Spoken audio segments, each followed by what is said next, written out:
Hello everyone, कैसे हैं आप लोग। आज की क्लास में हम लोग पढ़ने वाले हैं सीबीएसई क्लास 10 इंग्लिश का फर्स्ट फ्लाइट बुक से चैप्टर नंबर 2, जिसका नाम है Nelson Mandela long walk to freedom.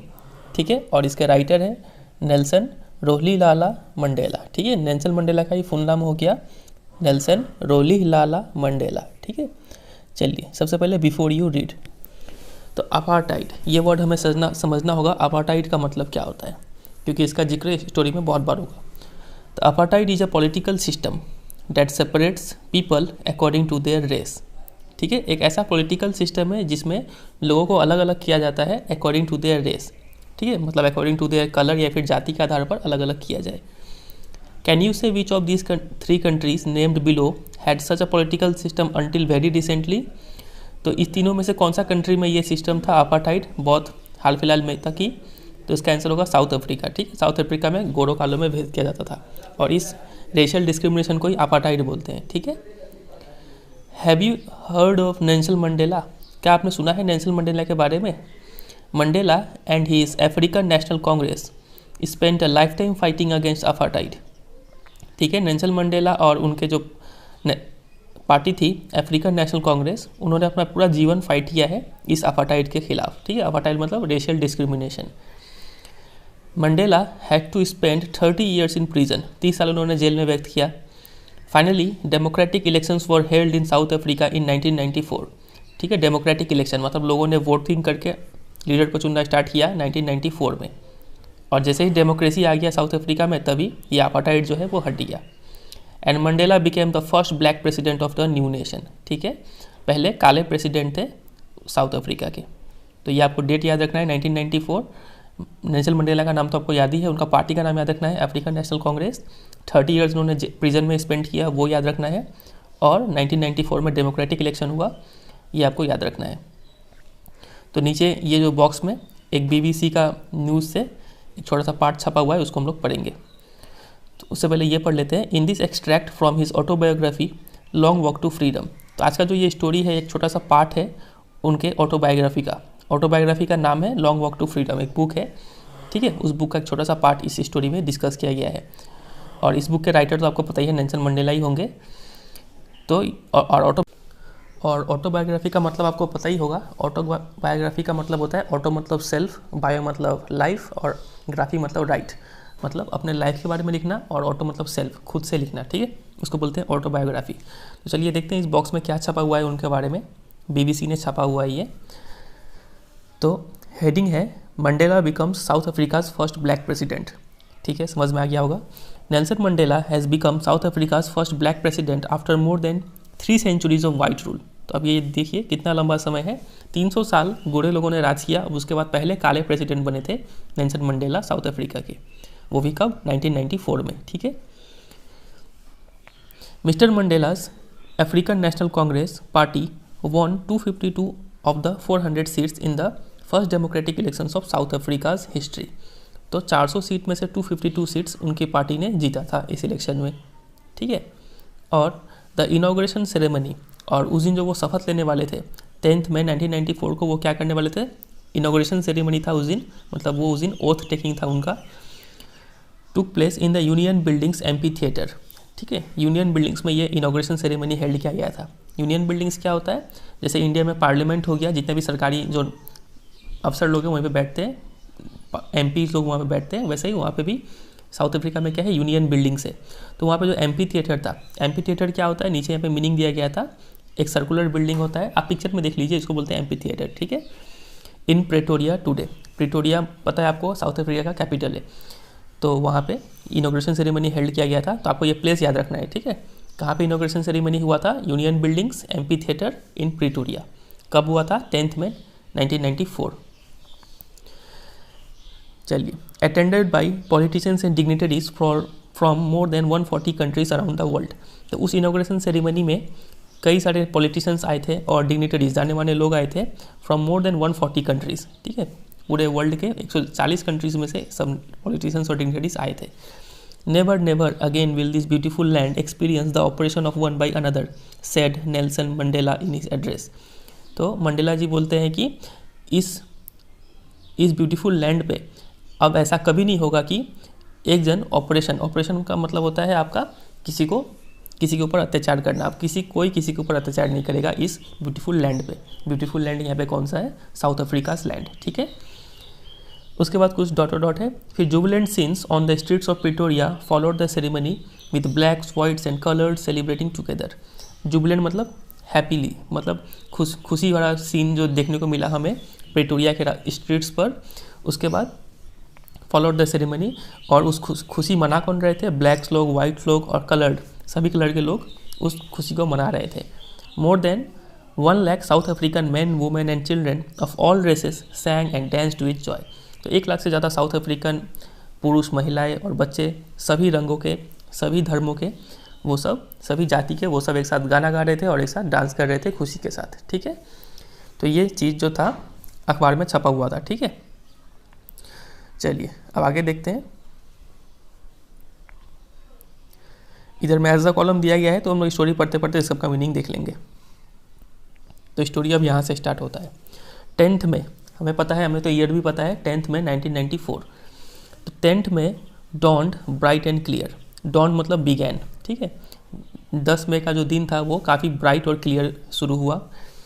For the past few days I had been pleasantly besieged by dignitaries and world leaders who were coming to pay their respects before the inauguration।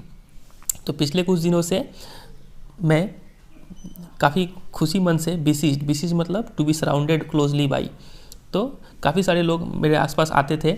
By किससे surrounded थे वो? Dignitaries, world के जाने माने लोग और world leaders लोग आते थे उनसे मिलने के लिए, ताकि वो लोग क्या दे पाए?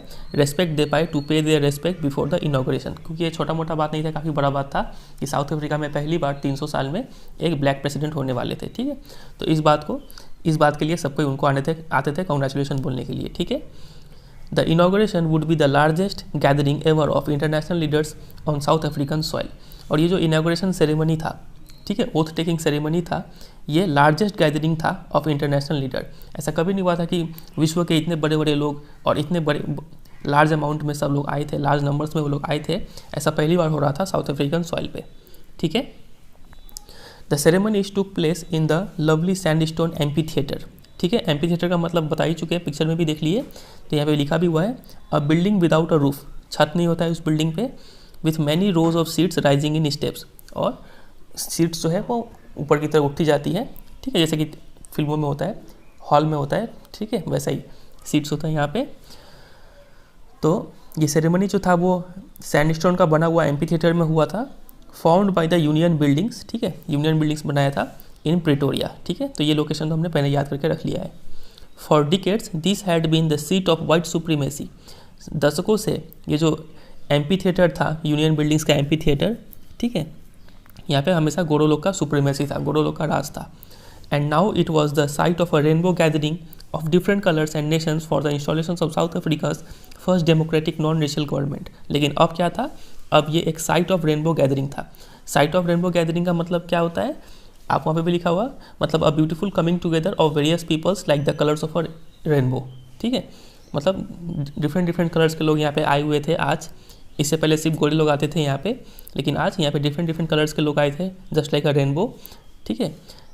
क्यों आए थे? ताकि इंस्टॉल कर पाए, इंस्टॉल मतलब यहाँ पे स्थापित कर पाए साउथ अफ्रीका फर्स्ट डेमोक्रेटिक, मतलब वोट द्वारा चुना हुआ एक नेता, नॉन रेशियल गवर्नमेंट, ठीक है, जो रंग में भेदभाव ना करता हो, वैसा गवर्नमेंट आज पहला बार यहाँ पे इंस्टॉल होने जा रहा था, ठीक है। On that lovely autumn day, autumn का मतलब आपको पता होगा, समर और विंटर के बीच में जो डेज होता है उसको बोलते हैं ऑटम डेज, ठीक है। तो चूंकि साउथ अफ्रीका साउदर्न हेमिस्फीयर में आता है, तो वहाँ पे मई का महीना में ऑटम होता है, ठीक है। तो वही यहाँ पे बोला गया है कि on that autumn day I was accompanied by my daughter Zenani. तो वहाँ पे उनकी बेटी भी थी Zenani. On the podium, on the stage, ठीक है, पोडियम मतलब जहाँ पे पैर रखते हैं, मतलब on the stage, mister de Klerk was first sworn in as second deputy president. Deputy मतलब वाइस प्रेसिडेंट, ठीक है। तो इंडिया में भी वाइस प्रेसिडेंट होता है, लेकिन वहाँ पे 2 वाइस प्रेसिडेंट थे। तो पहले जो सेकंड जो वाइस प्रेसिडेंट थे वो थे मिस्टर डी क्लर्क, उन्होंने पहले शपथ लिया। Then Thabo Mbeki was sworn in as first deputy president. तो फर्स्ट वाइस प्रेसिडेंट जो थे वो थे थाबो म्बेकी, और पहले जो डेप्यूटी प्रेसिडेंट थे, सेकंड जो डेप्यूटी प्रेसिडेंट थे वो थे मिस्टर डी क्लर्क, ठीक है। सो ये दोनों नाम आपको याद रखना है। When it was my turn, अब आया नेल्सन मंडेला का टर्न, ठीक है, अब वो जाएंगे शपथ लेने। तो उन्होंने प्लेज किया, शपथ लिया, टू ओबे, वो पालन करेंगे, एंड अपहोल्ड, रक्षा करेंगे, द कॉन्स्टिट्यूशन, कॉन्स्टिट्यूशन का, संविधान का रक्षा करेंगे, ठीक है, and to devote myself to the wellbeing of the republic, और अपने आप को समर्पित कर देंगे ताकि ये रिपब्लिक, उस पूरे कंट्री का वो देखभाल कर पाए, एंड इट्स पीपल, उनके लोगों का भी वो देखभाल कर पाए। To the assembled guests and the watching world I said, जितने भी मेहमान आए हुए थे और जितने भी वर्ल्ड के लोग जब उन्हें देख रहे थे टीवी पे, उन्होंने क्या बोला, तो ये रहा उनका स्पीच, ठीक है। चलिए अब उनका स्पीच पढ़ते हैं। Today all of us do by our presence here confer glory and hope to newborn liberty. तो वो बोलते हैं आज ऑल ऑफ अस डू, हम सभी लोग यहाँ पे उपस्थित होके कन्फर, कन्फर का मतलब होता है गिव, ये देते हैं, क्या देते हैं, glory and hope to our newborn liberty.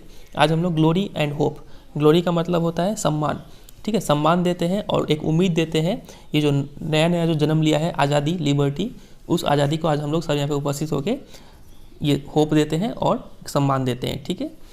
Out of the experience of an extraordinary human disaster that lasted too long, तो हमने जो एक्सपीरियंस किया था, एक्स्ट्रा ऑर्डिनरी मतलब ऑर्डिनरी नहीं, एक्स्ट्रा ऑर्डिनरी, काफ़ी बहुत ही बड़ा हमने जो ह्यूमन डिजास्टर एक्सपीरियंस किया था, तो उस एक्सपीरियंस से, ठीक है, वो एक्सपीरियंस जो काफ़ी लंबा लास्ट किया था, मतलब 300 साल वो जो हमें डिस्क्रिमिनेशन झेलना पड़ा, उस 300 साल का ये एक्सपीरियंस से must be born a society, उस एक्सपीरियंस का वजह से अब एक सोसाइटी जन्म लिया है, of which all humanity will be proud, ऐसा सोसाइटी जन्म लिया है जिस सोसाइटी पे पूरे मानवता जो समाज है उनको गर्व होगा, ठीक है। We who were outlaws not so long ago, हम लोग मतलब साउथ अफ्रीकन्स लोग, वो लोग क्या थे, outlaws not so long ago, outlaws मतलब इलीगल, यहाँ पे इसका मीनिंग भी दिया गया है, वी हु वर आउटलॉज का मतलब because of its policy of apartheid, मतलब colour discrimination, many countries had earlier broken off diplomatic relations with South Africa, ठीक है। तो साउथ अफ्रीका में इतना जो कलर डिस्क्रिमिनेशन होता था, इस वजह से काफ़ी सारे इंटरनेशनल कंट्रीज जो थी उन्होंने अपना रिलेशन, ट्रेड का रिलेशन हो गया, कोई भी रिलेशन हो गया, वो सब तोड़ चुकी थी। तो यहाँ पे नेल्सन मंडेला बोल रहे हैं कि हम लोग जो कुछ दिन पहले ही तक हमें कोई पूछता नहीं था, हम लोग आउटलॉज थे, ठीक है, इलीगल माने जाते थे, have today been given the rare privilege to be host to the nations of the world on our own soil. हमें आज ये मौका मिला है, काफ़ी रेयर मौका मिला है कि आज हम लोग होस्ट मतलब मेज़बानी कर रहे हैं वर्ल्ड के उन सब नेशंस का ऑन आवर सॉइल, अपनी मिट्टी पे, ठीक है। आज सभी वर्ल्ड के नेशंस हमारे धरती पे आए हुए हैं, हमारे कंट्री में आए हुए हैं, ये एक काफ़ी प्रिविलेज है हमारे लिए, ठीक है।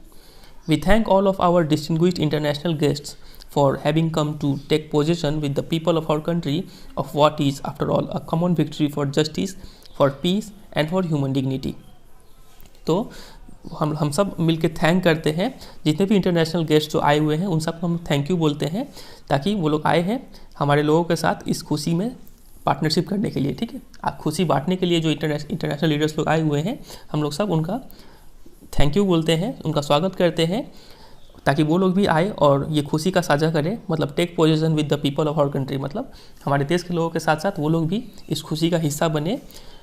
तो ये जो विक्ट्री मिला है, उस विक्ट्री का खुशी आप लोग भी शेयर करने आए, उसके लिए थैंक यू, ठीक है। We have at last achieved our political emancipation, emancipation का मतलब होता है फ्रीडम। तो हमने अंत में अपना फ्रीडम हासिल कर लिया। We pledge ourselves to liberate all our people from the continuing bondage of poverty, deprivation, suffering, gender and other discrimination। तो आज हम ये शपथ लेते हैं, अपने आप से ये शपथ लेते हैं कि, प्रण लेते हैं कि आज हम लोग सब उन लोगों को आज़ाद करवा देंगे जो लोग इस पॉवर्टी के जो बंधन में बंध चुके हैं, गरीबी के बंधन से उभारेंगे, डिप्रीवेशन, अगर उनको कोई चीज़ नहीं मिल रहा है तो उन्हें वो चीज़ पहुँचाएंगे, सफरिंग एंड करेंगे, जेंडर और कोई भी तरह का जो भेदभाव होता है उन सब भेदभाव से आज हम लोग उन्हें क्या करेंगे, लिबरेट करेंगे। तो ये करने का आज हम सब लोग प्रण लेते हैं, ठीक है, ऐसा उन्होंने कहा। Never never and never again shall it be that this beautiful land will again experience the operation of one by another. तो वही लाइन फिर से है कि इस सुंदर धरती पे कभी भी किसी का अत्याचार नहीं किया जाएगा, ठीक है, किसी पे अत्याचार नहीं किया जाएगा।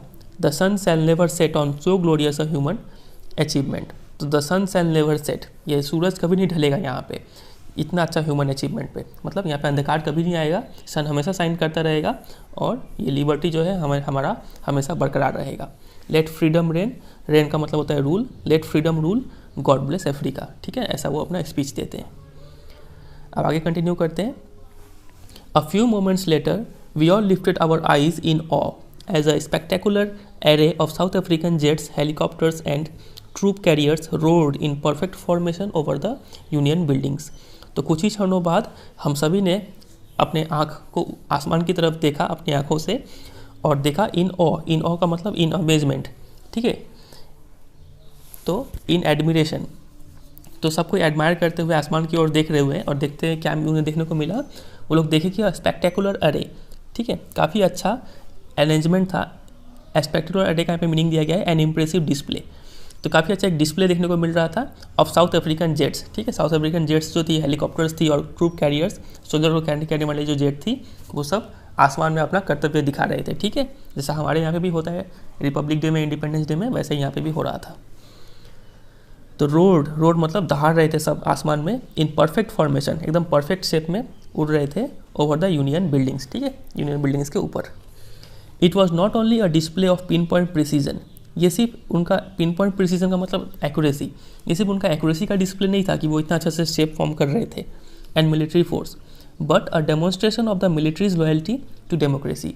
ये जो वे लोग स्पेक्टेकुलर एरे जो दिखा रहे थे, ठीक है, ये लोग जो कर्तव्य कर रहे थे आसमान में, ये डिस्प्ले कर रहा था कि मिलिट्री जो है वो क्या है, लॉयल है, ईमानदार है to the democracy, to a new government, ठीक है, जो नया सरकार जो अभी चुना गया है उस सरकार के प्रति मिलिट्री का लॉयल्टी दिखाता है ये चीज़, ठीक है, to a new government that had been freely and fairly elected, वो नया सरकार जो काफ़ी एक फ्री इलेक्शन में और काफ़ी फेयरली इलेक्टेड किया गया है, ठीक है, फेयरली मतलब कोई इसमें घोटाला नहीं हुआ है। ओनली मोमेंट्स बिफोर, कुछ ही क्षण पहले, कुछ ही सालों पहले, the highest generals of South African कुछ ही क्षण पहले the highest generals of the South African defence force and police, their chest bedecked with ribbons and medals from days bygone, saluted me and pledged their loyalty। तो कुछ ही क्षण पहले मतलब ये एरोप्लेन उड़ने से कुछ ही क्षण पहले जब वो शपथ ले रहे थे, उसके बाद जो हाईएस्ट जनरल्स थे साउथ अफ्रीकन डिफेंस फोर्स के, ठीक है, जो बड़े बड़े जनरल्स लोग थे और जितने भी पुलिस थे वो लोग आके और सबका जो चेस्ट था, सबके सीने पर बीडेक्ड मतलब डेकोरेट, सबके सीने सजे हुए थे किस चीज़ से, रिबन से और मेडल से, from days by gone by का मतलब होता है फ्रॉम द पास्ट डेज, बीते हुए दिनों में कुछ उन्होंने काम किया होगा जिस वजह से उन्हें मेडल्स और रिबन्स मिला है, तो उनका सीना इसी सब चीज़ों से चमचमा रहा था। तो वैसे वे लोग आए थे और वो लोग आके क्या किए थे, सैल्यूट किए थे नेल्सन मंडेला को और उन्होंने प्रण लिया था, प्लेज किए थे वो लोग देयर लॉयल्टी, ठीक है, कि वो लोग लॉयल रहेंगे इस गवर्नमेंट के प्रति। तो वो यहाँ पे बता रहे हैं कि कुछ ही समय पहले ये लोग आके ऐसा किए थे। I was not unmindful of the fact that not so many years before they would not have saluted but arrested me. तो आई वॉज नॉट अनमाइंडफुल, यहाँ पे नॉट और अनमाइंडफुल दो नेगेटिव है, नॉट और अन, तो इसको पॉजिटिव बना सकते हैं यहाँ पे। तो I was mindful of the fact मतलब I was aware of the fact that not so many years ago before they would not have saluted me. मुझे ये पता था कि आज से कुछ साल पहले ये लोग मुझे सैल्यूट नहीं कर रहे थे, बट अरेस्टेड मी, मुझे अरेस्ट कर लिए होते अब तक, ठीक है।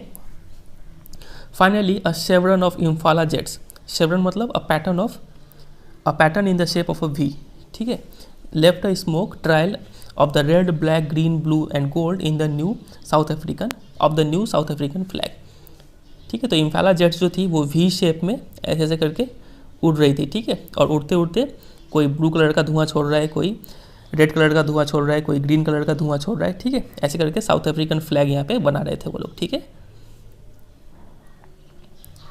The day was symbolized for me, अब इसका भी मीनिंग है, the day was symbolized for me का मतलब होता है रिमेंबर्स द डे, ठीक है। The author remembers the day by the playing of our 2 national anthems. तो ऑथर याद करते हैं कि उस दिन 2 नेशनल एंथम प्ले किया गया था, इनॉग्रेशन का दिन मतलब 10 मई को 2 नेशनल एंथम प्ले किया गया था। And the vision of whites singing Nkosi Sikelel iAfrika and the blacks singing Die Stem the old anthem of the republic. तो गोरे लोगों ने ये नेशनल एंथम गाया, ब्लैक्स लोगों ने ये नेशनल एंथम गाया उस दिन, ठीक है। Although that day neither group knew the lyrics of the anthem they once despised. तो दोनों में से ना गोरों को कालों का मीनिंग पता था और ना काले लोगों को गोरे वालों का नेशनल एंथम का मीनिंग पता था, किसी को किसी का मीनिंग पता नहीं था, क्योंकि दोनों एक दूसरे का जो ये जो थे लिरिक्स जो थे गाने के जो बोल थे उसे डिस्पाइज करते थे। डिस्पाइज मतलब हेट, ठीक है, हेट करते थे, उसलिए पता नहीं था। लेकिन वो बोलते हैं कि they would soon know the words by heart, लेकिन कुछ ही दिनों बाद दोनों को एक दूसरे का जो नेशनल एंथम है सबका वर्ड का मीनिंग याद हो जाएगा, ठीक है। On the day of the inauguration I was overwhelmed with a sense of history. तो इनॉग्रेशन के दिन आई वॉज ओवरवेल्म्ड मतलब स्ट्रॉन्ग इमोशनल इफेक्ट। जो नेल्सन मंडेला थे वो काफ़ी इमोशनल हो गए थे कुछ हिस्ट्री के दिनों को याद करके, ठीक है। In the first decade of the 20th century, 20th century मतलब 1900 टू 2000, ठीक है। और उसका फर्स्ट डिकेड मतलब 1901 से लेकर 1910, उस टाइम में a few years after the bitter Anglo Boer war, Anglo Boer war मतलब हुआ था, एंग्लो मतलब ब्रिटिश और बोयर मतलब साउथ अफ्रीका, इन दोनों के वॉर के कुछ दिनों बाद, कुछ सालों बाद, and before my own birth, और मेरे बर्थ के कुछ साल पहले तक, ठीक है, ठीक है। मतलब first decade of 20th century में क्या हुआ था, the white skinned peoples of South Africa patched up their differences. जो साउथ अफ्रीका के जितने भी गोरे लोग थे उन्होंने पैचअप कर लिया था, पैचअप मतलब डील विथ, ठीक है, उन्होंने अपना डिफरेंसेस को सुलझा लिया था, सब गोरे लोग एक साथ हो गए थे, and erected a system of racial domination against the dark skin peoples of their own land. और उन्होंने एक ऐसा सिस्टम इरेक्ट कर दिया, इरेक्ट मतलब सेटअप, ऐसा सिस्टम ला दिया, ऐसा पॉलिटिकल सिस्टम ला दिया जो रेशियल डोमिनेशन करता था, ठीक है, रंग के आधार पर भेदभाव करता था against the dark skin peoples of their own land, ठीक है। उनके ही कंट्री के जो काले लोग थे उन पर अत्याचार करना स्टार्ट हो गया, और इसी को तो हम लोग बोलते हैं अपार्टाइड, ठीक है। अपार्टाइड कीवर्ड हो गया, आपको यहाँ पे याद रखना है, APARTHEID, ठीक है। अपार्टाइड मतलब रेशियल डिस्क्रिमिनेशन या फिर कलर डिस्क्रिमिनेशन, जो भी बोल दीजिए। तो ये सेटअप कर दिया गया था in the first decade of the 20th century, ठीक है। The structure they created formed the basis of one of the harshest more inhuman societies the world has ever known. तो ये जो स्ट्रक्चर था जो उन्होंने क्रिएट कर दिया, ये स्ट्रक्चर था वन ऑफ द हार्शिएस्ट, ठीक है, सबसे क्रूअल, सबसे गंदा स्ट्रक्चर था उनका, मोस्ट इनह्यूमन, ठीक है, अमानवीय स्ट्रक्चर था जो कि वर्ल्ड ने कभी देखा हो, ठीक है, ऐसा स्ट्रक्चर था ये। Now in the last decade of the 20th century, last decade मतलब 1991 से लेकर 2000 तक, इस डिकेड में and my own 8th decade as a man. 8th decade का मतलब क्या हो गया यहाँ पे कि जो नेल्सन मंडेला थे वो 70 to 79 ईयर्स के ओल्ड थे। एक और वर्ड होता है, ऐसा इंसान जो इस एज ग्रुप से बिलोंग करता है उस इंसान को क्या बोलते हैं, आप मुझे कमेंट सेक्शन में बताइएगा, ठीक है। तो वो 8th डिकेड में थे एज अ मैन। तो उस समय क्या हुआ था, that system had been overturned forever. Overturn मतलब हटा दिया गया उस सिस्टम को, मतलब अपार्टाइड जो है पॉलिटिकल सिस्टम उसको हटा दिया गया फॉर एवर, हमेशा के लिए, and replaced by one that recognise the rights and freedoms of all people. और उसको रिप्लेस कर दिया गया ऐसे सिस्टम से, वो सिस्टम जो रिकॉग्नाइज करता है सबका अधिकार, सबका freedom of all people regardless of the colour of their skin. फर्क नहीं पड़ता है कि आपका कलर कैसा है, सबको बराबर अधिकार और सबको बराबर फ्रीडम मिलेगा, वैसे सिस्टम से रिप्लेस कर दिया गया, ठीक है। और ये हुआ कब था, in the last decade of the 20th century. Exactly अगर बात किया जाए तो 1994 में ये हुआ था, ठीक है, जब ये इनॉग्रेशन सेरेमनी हो रहा है, ठीक है, आज से वो सिस्टम हट गया, ठीक है। चलिए आगे कंटिन्यू करते हैं। That day had come about through the unimaginable sacrifices of thousands of my people। लेकिन ये जो दिन था, ये दिन आने के लिए अनइमेजिनेबल सेक्रीफाइसेस करना पड़ा था हज़ारों लोगों को, ठीक है, ऐसा सेक्रीफाइसेस जो आप इमेजिन नहीं कर सकते। People who suffering and courage can never be counted और रिपेड। ऐसे लोगों ने सेक्रीफाइस किया था जिनका जो दर्द है और जिनका जो करेज है, हिम्मत है, वो हिम्मत आप काउंट मतलब मेजर नहीं कर सकते। इतना दर्द उन्होंने झेला और सहा, एंड रिपेड आप उनको लौटा भी नहीं सकते, ठीक है, कोई भी तरीका से आप उनका दर्द वापस नहीं कर सकते, ठीक है। I felt that day as I have on so many other days that I was simply the sum of all those African patriots who had gone before me. तो नेल्सन मंडेला का उस दिन अनुभव होता है, वो उस दिन महसूस किए, ऐसा वो कई दिन महसूस करते थे कि वो जो है वो एक सिंपली क्या है, sum of all those African patriots who had gone before me.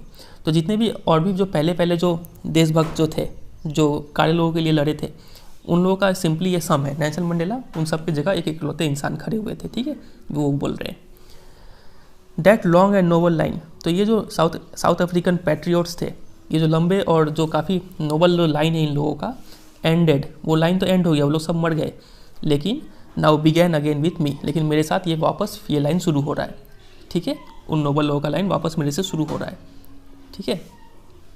I was pained that I was not able to thank them, मुझे इस बात का दुख है कि मैं उन लोगों को थैंक यू नहीं बोल पाया, उन सब अफ्रीकन पैट्रियोट्स का जिन्होंने अपना जान दे के इनके लिए लड़ा है, ठीक है, उनको थैंक यू नहीं बोल पाया। And that they were not able to see what their sacrifices had wrought, और मुझे इस बात का भी दुख था कि ये जो अफ्रीकन पैट्रियोट्स थे जिन्होंने अपना जान दे दिया, वो लोग ये नहीं देख पाए कि उनके सेक्रीफाइसेस, उनके बलिदान का आज क्या नतीजा हमें मिला है, मतलब उनका जो बलिदान था वो सक्सेसफुल हुआ, ये सक्सेस वो लोग नहीं देख पाए, तो इस बात का मुझे दुख है, ठीक है। यहाँ पे है राउट, राउट का मतलब होता है डन या फिर अचीव्ड, तो उनका सेक्रीफाइसेस से क्या क्या अचीव हुआ है ये लोग देख नहीं पाए, इस बात का मुझे दुख है, ऐसा नेल्सन मंडेला बोलते हैं। चलिए आगे कंटिन्यू करते हैं। The policy of apartheid created a deep and lasting wound in my country and my people, तो ये जो अपार्थाइड का जो पॉलिसी था, पॉलिटिकल सिस्टम था अपार्थाइड, मतलब रेशियल डिस्क्रिमिनेशन या फिर कलर डिस्क्रिमिनेशन, इसको हम बार बार क्यों बोल रहे हैं ताकि आपको याद हो जाए, ठीक है, थोड़ा डिफिकल्ट स्टोरी है ये। The policy of apartheid created a deep and lasting wound in my country, तो ये जो अपार्थाइड का पॉलिटिकल सिस्टम था उसने काफ़ी एक गहरा और लंबे समय तक रहने वाला एक घाव दे दिया था मेरे देश को और मेरे देश के लोगों को, खासकर काले लोगों को। ऑल ऑफ अस, ठीक है, all of us will spend many years if not generations recovering from that profound hurt, तो हम सभी लोग कई साल बिताएंगे, अगर जनरेशन नहीं, सदी नहीं तो कई साल तो ज़रूर बिताएंगे उस वुंड से रिकवर करने के लिए, ठीक है, प्रोफाउंड मतलब डीप, उस गहरा जख्म से रिकवर करने के लिए हम लोग कई साल बिताएंगे। But the decades of operation and brutality had another unintended effect, लेकिन ये जो था, ये जो अत्याचार हम पे हुआ, क्रूर अत्याचार जो हम पे हुआ सदियों तक, दशकों तक, ये अत्याचार का एक अनइंटेंडेड इफेक्ट, अनइंटेंडेड मतलब जो चाहा ना गया हो, ठीक है, वैसा इफेक्ट भी हुआ। वो इफेक्ट क्या था? And that was that it produce the Oliver Tambos, the Walter Sisulus, the chief Luthulis, पता नहीं सही प्रोनाउंस कर रहे हैं कि नहीं, the Yusuf Dadoos, the Bram Fischers, the Robert Sobukwes of our time, ठीक है। चलिए प्रोनाउंसिएशन में कुछ गलती होगा तो उसके लिए सॉरी, ठीक है।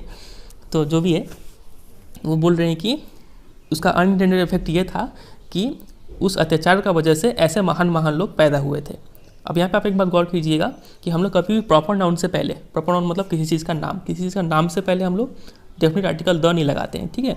लेकिन अगर हमें ऐसे बोलना हो जैसे कि द गुप्ताज, ठीक है, ऐसे बोल रहे हैं, या फिर द सचिन तेंदुलकर्स अगर हम बोल रहे हैं, या फिर द विराट कोहलीज अगर हम बोल रहे हैं, तो इसका मतलब ये है कि हम लोग सिर्फ विराट कोहली को नहीं बोल रहे, हम लोग बोल रहे हैं कि विराट कोहली जैसे जितने भी प्लेयर हैं उनको बोल रहे हैं, ठीक है।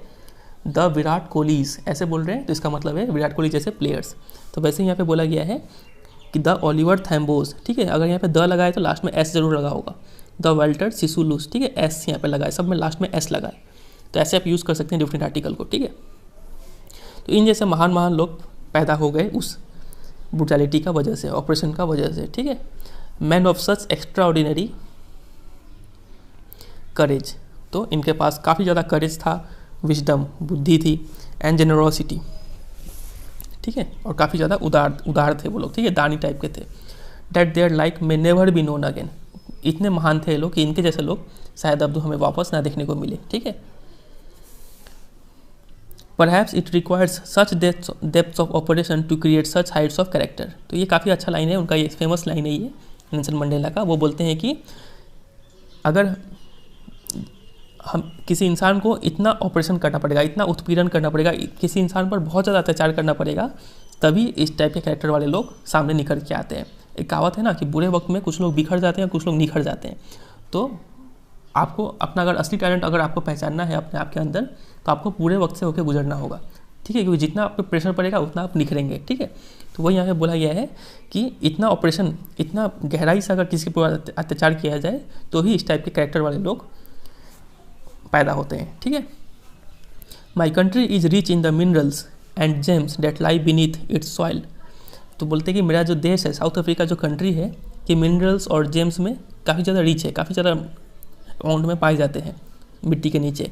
But I have always known that it's greatest wealth is its people, लेकिन नेल्सन मंडेला का कहना है कि मेरा मानना है कि वर्ल्ड का जो सबसे बड़ा जो धन है, संपत्ति है, वो है उनके यहाँ के लोग, ठीक है, इनके जैसे लोग, ये लोग असली संपत्ति है देश के। Is its people finer and truer than the purest diamonds, तो प्योर जो डायमंड होता है ना, हीरा जो होता है, उससे भी प्योर है ये लोग और उससे भी सच्चे हैं ये लोग, ठीक है। तो ये लोग देश के असली वेल्थ है, ऐसा नेल्सन मंडेला बोलते हैं अपने स्पीच में।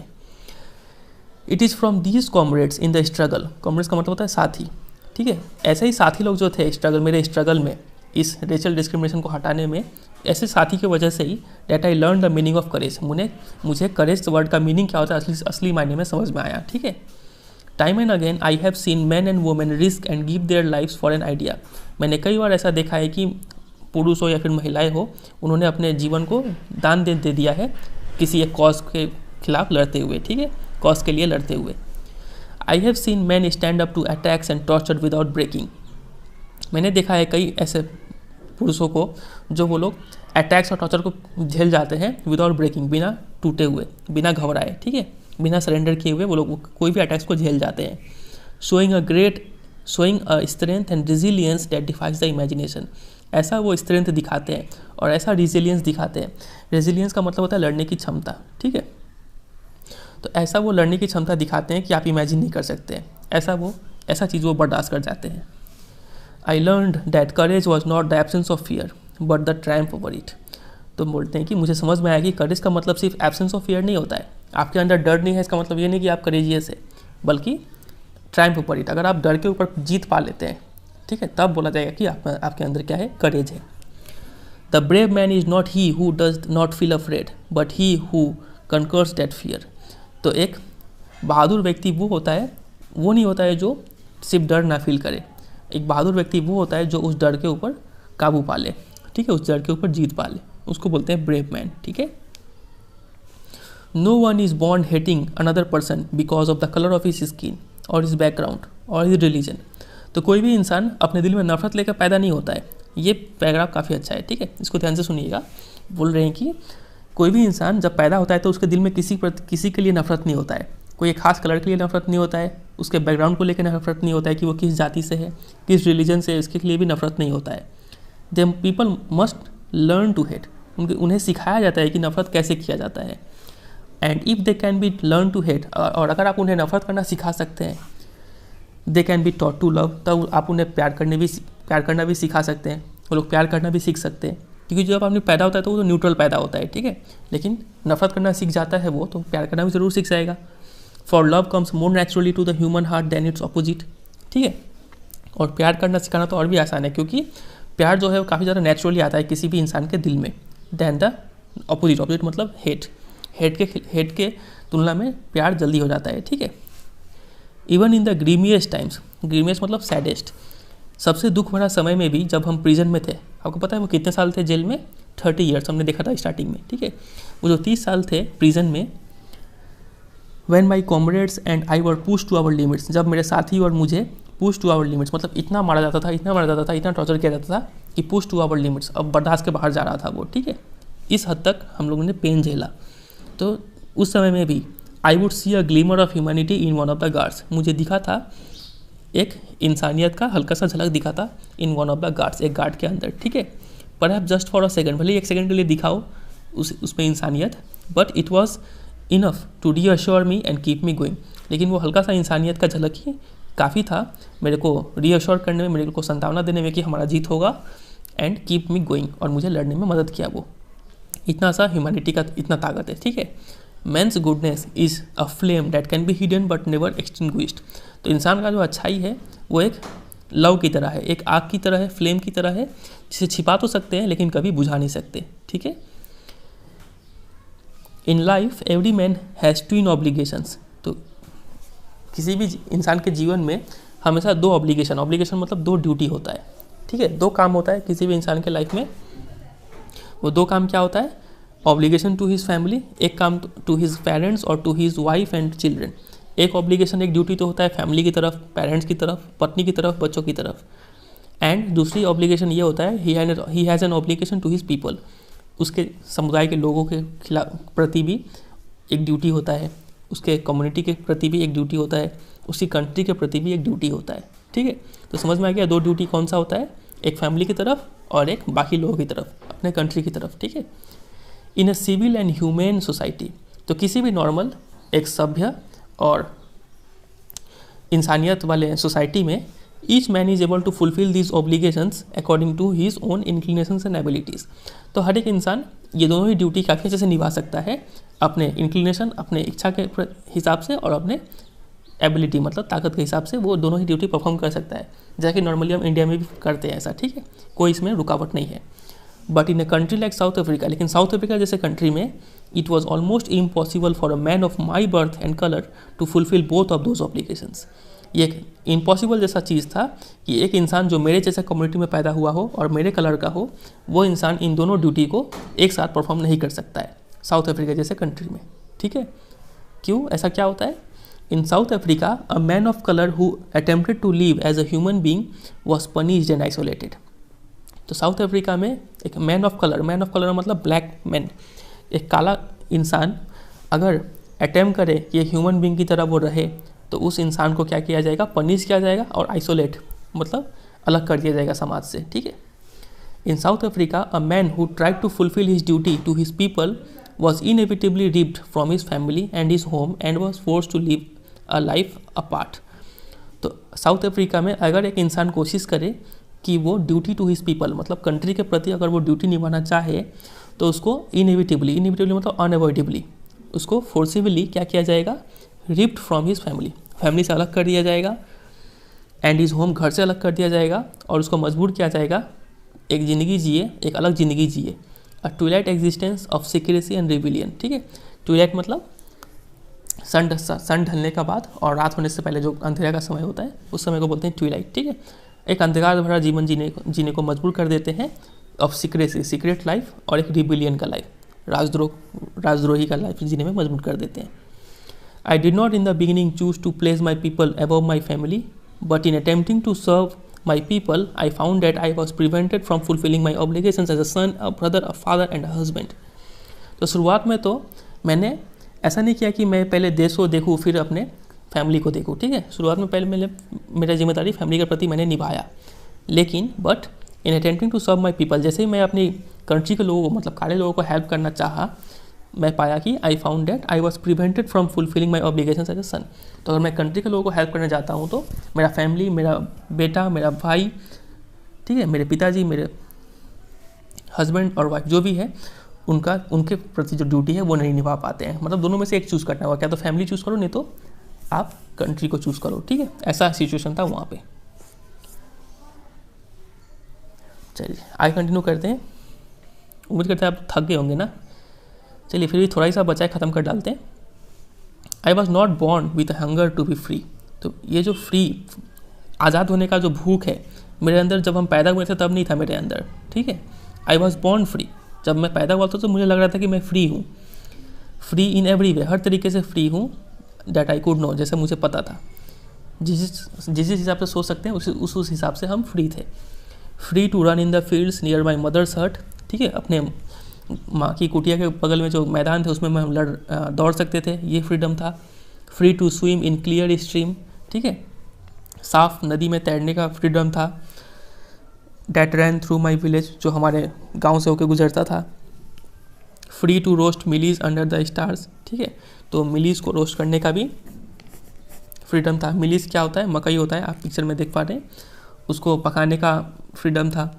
And ride the broad back of slow moving bulls, ठीक है, बैलों को चराने का फ्रीडम था। As long as I obeyed my father and abided by the customs of my tribe, I was not troubled by the laws of man और God. तो जब तक कि हम फादर को ओबे करते थे और जितने भी कस्टम्स थे, रीति रिवाज थे मेरे ट्राइब के, वो जब तक हम फॉलो करते थे, तब तक ना ही मुझे लॉज ऑफ मैन, कानूनी कोई प्रॉब्लम था, और ना ही कोई भगवान से कोई प्रॉब्लम था, ठीक है। It was only when I began to learn that my boyhood freedom was an illusion, when I discovered as a young man that my freedom had already been taken from me। तो मुझे it was only when I began to learn, तो मुझे ये तब realise हुआ कि मेरा freedom चला गया है। ये जो मेरा फ्रीडम है ये सिर्फ एक इल्यूजन है, एक छलावा है। मेरा जो फ्रीडम है मुझे तब पता चला जब उन्होंने डिस्कवर किया कि जब वो बड़े हो गए, उन्होंने पता चला कि मेरा आज़ादी तो पहले ही छीन चुके हैं ये लोग, ठीक है। जब वो बड़े हो गए तब ये रियलाइज़ हुआ कि मेरा आज़ादी तो पहले ही छीन चुका है। That I began to hunger for it। और जब उन्हें ये रियलाइज़ हुआ कि मेरा आज़ादी छीन चुका है, जब वो बड़े हो गए तब उन्हें रियलाइज़ हुआ कि मेरा आज़ादी छीन चुका है और वो began to hunger for it, और तब उनके अंदर भूख आ गया इस फ्रीडम के लिए। तो यहाँ पे जो बोल रहे थे ना कि I was not born with hunger to be free, जब पैदा हुए थे तब तो फ्रीडम के लिए हंगर नहीं था, लेकिन जब वो बड़े हो गए तब उन्हें रियलाइज़ हुआ कि मुझे भी अब हंगर चाहिए, फ्रीडम चाहिए। ठीक है। At last as a student I wanted freedom only for my at first as a student I wanted freedom only for myself, the transitory freedom of being able to stay out at night. तो शुरू में तो जब हम student थे तो मुझे आज़ादी चाहिए था सिर्फ मेरे लिए। ठीक है। वो ट्रांजिटरी आज़ादी चाहिए था, ट्रांजिटरी मतलब टेम्पररी फ्रीडम चाहिए था of being able to stay out at night. मुझे फ्रीडम चाहिए था कि हम रात को बाहर घूम पाए, रीड व्हाट आई प्लीज, जो मुझे पसंद है वो पढ़ पाए, उसका फ्रीडम चाहिए था। And go where I choose, और जहाँ मुझे पसंद हो हम वहाँ जा पाए, मुझे उसका फ्रीडम चाहिए था। Later as a young man in Johannesburg, और जब मैं एक जवान व्यक्ति हो गया तो जोहान्सबर्ग में I yearned for the basic and honourable freedoms of achieving my potential. तो जब मैं एक बड़ा व्यक्ति हो गया, मतलब यंग मैन हो गया जोहान्सबर्ग में, तब मैं चाहा कि मुझे एक बेसिक सा और एक इज्जत वाला फ्रीडम मिले। वो फ्रीडम क्या था? ऑफ अचीविंग माई पोटेंशियल, मैं अपने पूरे पोटेंशियल को यूज़ करके जो भी काम करना चाहूँ वो काम कर पाऊँ। ऑफ अर्निंग माई कीप, ठीक है, अपना रोजी रोटी कमा पाऊँ। Of marrying and having a family, शादी कर पाऊँ और एक फैमिली चला पाऊँ। The freedom not to be obstructed in a lawful life, ऐसा फ्रीडम चाहिए था जो अगर लॉफुल लाइफ अगर जिए तो उसे कोई ऑब्स्ट्रक्ट ना करे। ठीक है, मतलब लॉ एंड ऑर्डर एग्जिस्ट करे। ठीक है, कोई भी जब मन चाहे अरेस्ट ना कर ले, ऐसा फ्रीडम चाहिए था। But then I slowly saw that not only was I not free but my brothers and sisters were not free.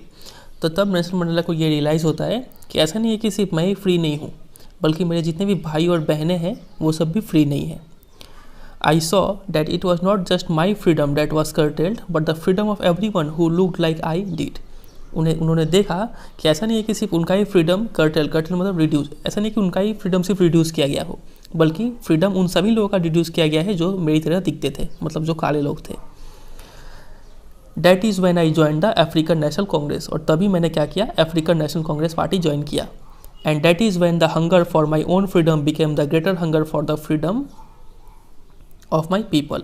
और जैसे ही मैंने ये पार्टी ज्वाइन किया तब मेरा अपना जो फ्रीडम था, फ्रीडम का जो भूख था, वो भूख चेंज हो गया मेरे सभी लोगों का फ्रीडम का भूख में। ठीक है, मतलब मुझे फ्रीडम चाहिए था सभी लोगों के लिए, सिर्फ मेरा फ्रीडम नहीं चाहिए था। It was this desire for the freedom of my people to live their lives with dignity and self respect that animated my life. और यही जो मेरे अंदर डिज़ायर था कि मैं अपने लोगों के लिए फ्रीडम पाऊँ, उन लोगों को एक डिग्निटी भरा लाइफ और सेल्फ रिस्पेक्ट भरा लाइफ के फ्रीडम के लिए मैं लड़ूँ, इस डिज़ायर की वजह से मेरा लाइफ एनिमेट हो गया। एनिमेट मतलब फुल ऑफ एनर्जी हो गया। That transform the frightening young man into a bold one. और ये डिज़ायर, जो पहले मैं एक फ्राइटनिंग यंग मैन था, डरा हुआ एक इंसान था, मुझे एक बोल्ड, एक हिम्मत वाला इंसान बना दिया मुझे, यही desire. That drove a law abiding attorney to become a criminal. पहले ये लॉयर थे नेल्सन मंडेला, ठीक है, तो लॉयर से एक अटॉर्नी से जो लॉ का पालन करते थे, उनसे उन्होंने ट्रांसफ़र हो गया एक क्रिमिनल के रूप में, वो अब एक बन गए थे व्यक्ति। ठीक है, तो इस डिज़ायर की वजह से वो एक लॉयर से क्रिमिनल बन गए। That turned a family loving husband into a man without a home. एक फैमिली को प्यार करने वाले वो इन हस्बैंड थे, तो उनसे वो शिफ्ट होकर वो क्या बन चुके थे? एक ऐसे इंसान बन चुके थे जिनका अपना कोई घर नहीं था। That force a life loving man to live like a monk. एक जीवन को प्यार करने वाला व्यक्ति से वो किस में शिफ्ट हो गए थे? एक मॉन्क मतलब सन्यासी का व्यक्ति, साधु का व्यक्ति, अब वो जीने लग गए थे। ठीक है, तो एक इस डिज़ायर का वजह से कि मुझे एक फ्रीडम चाहिए सभी लोगों के लिए, एक ऐसा लाइफ चाहिए हर काले लोगों के लिए जो एक सेल्फ रेस्पेक्ट भरा लाइफ हो, एक डिग्निटी भरा लाइफ हो, ऐसा लाइफ पाने के लिए उन्होंने इतना सारा चीज़ शिफ्ट कर लिया। मतलब एक डरा हुआ व्यक्ति से एक हिम्मत वाला व्यक्ति बन गए, वो एक लॉयर से क्रिमिनल बन गए, और फैमिली को प्यार करने वाले व्यक्ति से एक बेघर व्यक्ति बन गए, और एक लाइफ लविंग मैन से एक वो क्या बन गए? एक साधु टाइप व्यक्ति बन गए थे। I am no more virtuous और self sacrificing than the next man. लेकिन मैं किसी भी दूसरे व्यक्ति से ऐसा नहीं है कि मैं ज़्यादा वर्चुअस हूँ, ज़्यादा अच्छा हूँ, या फिर ज़्यादा बलिदान देने वाला हूँ, ऐसा नहीं है। लेकिन but I found that I could not even enjoy the poor and limited freedoms I was allowed when I knew my people were not free. लेकिन मेरे अंदर ये बात था कि मुझे जो पुअर और लिमिटेड फ्रीडम जो मुझे मिला था एक लॉयर होने के नाते, जो मुझे दिया गया था, मैं वो इन्जॉय नहीं कर पा रहा था। जब मुझे ये बात पता चला कि मेरे पीपल, मेरे जैसे लोग, जो काले लोग हैं, मेरे जो लोग हैं, वो लोग अपना फ्रीडम इन्जॉय नहीं कर पा रहे, तो मैं अपना फ्रीडम कैसे इन्जॉय करूँ? ठीक है, वो बोलते हैं freedom is indivisible, freedom divide नहीं कर सकते हैं, ठीक है। ऐसा नहीं है कि आपको इतना फ्रीडम मिलेगा, किसी को कम फ्रीडम मिलेगा, किसी को ज़्यादा फ्रीडम मिलेगा। फ्रीडम इनडिविजिबल है। The chains on any one of my people were the chains on all of them. अगर मेरे किसी लोग पे, किसी एक लोग पे भी अगर चेन पड़ता है, ठीक है, तो इसका मतलब है कि मेरे सारे लोगों पर चेन पड़ा है। और the chains on all of my people, और अगर सारे लोगों पे चेन पड़ा है मतलब चेन ऑन मी, वो चेन मेरे ऊपर भी पड़ा है, ठीक है, मैं भी एक गुलाम बन चुका हूँ। इसका मतलब ये है। I knew that the oppressor must be liberated just as surely as the oppressed. तो वो बोलते हैं कि मुझे ये भी पता है कि एक ऑपरेसर जो अत्याचारी है, अत्याचारी को भी आज़ादी दिलाना होगा, ना कि सिर्फ जिस पर अत्याचार हो रहा है उसको। क्योंकि a man who takes away another man's freedom is a prisoner of hatred. क्योंकि वो इंसान जो दूसरे पे अत्याचार कर रहा है, जो दूसरों का फ्रीडम छीन रहा है, वो इंसान भी एक कैदी है, लेकिन वो कैदी है किसका? नफरत का कैदी है, वो प्रिजनर है ऑफ हेट्रेड का, ठीक है। He is locked behind the bars of prejudice and narrow mindedness. वो एक ऐसे जेल में बंद है जो प्रिजुडिस मतलब strong dislike without any good reason, जो किसी खास पर्सन को या फिर कोई चीज़ को हेट करते हो, उसको बोलते हैं प्रिजुडिस, ठीक है। एंड नैरो माइंडेडनेस, उनका जो माइंडसेट है वो काफ़ी नैरो है, काफ़ी छोटी सोच रखने वाले व्यक्ति है, तो वो लोग ऐसे जेल में कैद है, ठीक है। आई am not truly free if I am taking away someone else's freedom. तो मैं पूरी तरीके से फ्री भी नहीं हूँ अगर मैं किसी और का फ्रीडम ले रहा हूँ। Just as surely as I am not free when my freedom is taken from me. तो अगर कोई व्यक्ति मेरे से फ्रीडम छीनता है तो मैं तो फ्री नहीं हूँ, लेकिन जो व्यक्ति छीन रहा है मेरे से फ्रीडम, वो व्यक्ति भी फ्री नहीं है, क्योंकि वो कैदी है in a prison of hatred, ठीक है, उसका कैदी है वो। The oppressed and oppressor alike are robbed of their humanity. तो जो ऑपरेस्ड है, जो पीड़ित है, और ऑपरेसर जो पीड़ा दे रहा है, ठीक है, दोनों में ही इंसानियत का नाम का कोई चीज़ नहीं है, ठीक है। उससे इंसानियत छीना जा रहा है और जो इंसानियत छीन रहा है उसमें भी इंसानियत नहीं है, तो दोनों में ही ह्यूमैनिटी का कमी है, ठीक है। बस तो यही है फिर ये पोएम। तो काफ़ी बड़ा स्टोरी, ये था ये स्टोरी, तो काफ़ी बड़ा ये स्टोरी था और थका देने वाला स्टोरी था। उम्मीद करते हैं आपको समझ में आया होगा, भले ही आप थक गए होंगे लेकिन आपको समझ में आया होगा। टफ स्टोरी था, लेकिन जो भी आपने टाइम दिया वो टाइम इफेक्टिवली यूटिलाइज हुआ होगा, ठीक है। चलिए फिर, उम्मीद करते हैं आपको स्टोरी अच्छा लगा तो वीडियो को जरूर एक लाइक कर दीजिएगा, क्योंकि आप एक छोटा सा लाइक से मुझे एक मोटिवेशन मिलता है और भी ज़्यादा मेहनत करने के लिए, ठीक है। और वीडियो में कमेंट करके भी जरूर बताएं कि आपको स्टोरी कैसा लगा, और कोई भी डाउट हो तो आप कमेंट सेक्शन में बेझिझक पूछ सकते हैं। और वीडियो को जरूर शेयर कीजिए अपने दोस्तों के साथ, क्योंकि आप शेयर करेंगे तो थोड़ा वीडियो को ज़्यादा व्यूज़ मिलेगा और चैनल को ग्रो होने में थोड़ा हेल्प मिलेगा, ठीक है। और चैनल पर नहीं हो तो चैनल को जरूर सब्सक्राइब कर लीजिए, और बाकी कंटेंट भी देखिए, क्लास 10 का जो भी चैप्टर बना हुआ है, जो भी सब्जेक्ट का, वो देखिए, आपको जरूर अच्छा लगेगा, ठीक है। चलिए फिर मिलते हैं बहुत जल्द अगले चैप्टर के साथ, तब तक के लिए goodbye and take care.